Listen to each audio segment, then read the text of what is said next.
tay. Oo na, gaya ng sabi ko sa'yo, galing sila sa tulungan. Kailangan nila ng tulong natin. Kailangan ko silang tulungan. Di ba delikado?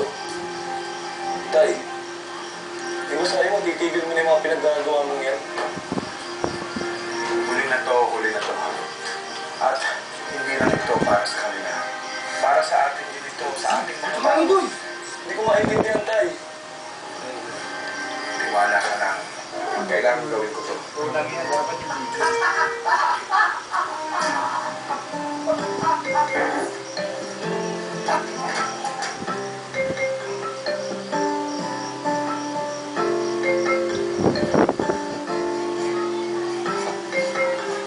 Kaya nakakita ka naman daw ng taong uwi kanina.